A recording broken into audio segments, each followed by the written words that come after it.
Hi parents, Miss Myers here. Now we are going to tackle multiplication. So I'm going to show you all one of the first strategies that I teach my students when we are introducing the concept of multiplication.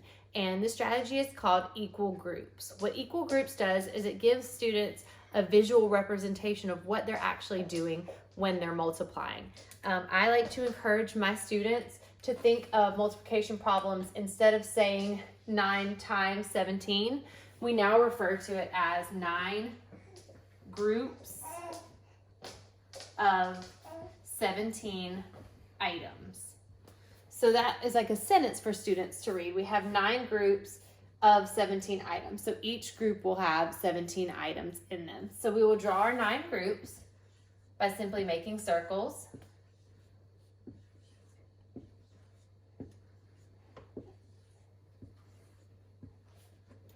And for some of my beginning learners, I'll have them actually just draw dots that they can keep up with.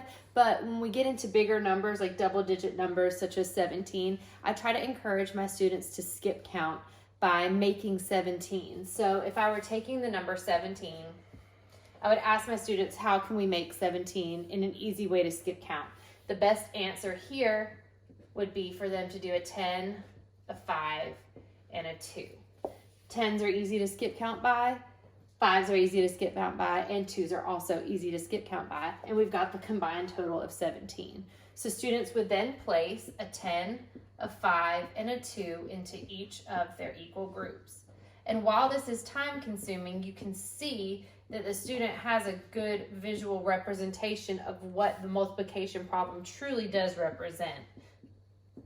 As a teacher, I really like when students show their work like this, because if they do have any misconceptions or make any errors, it's easy to target and pinpoint those errors. That way, when I'm working with them in small group, I can correct those with them. Okay, so now that we have everything put in our groups, we have our 9 groups of 17, we simply skip count to find our answer.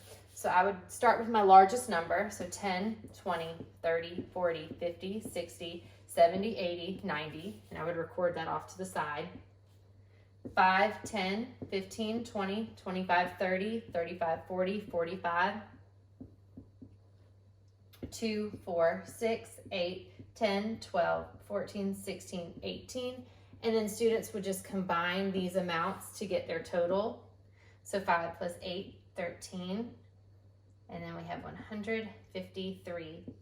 And now we know that 9 times 17 equals 153.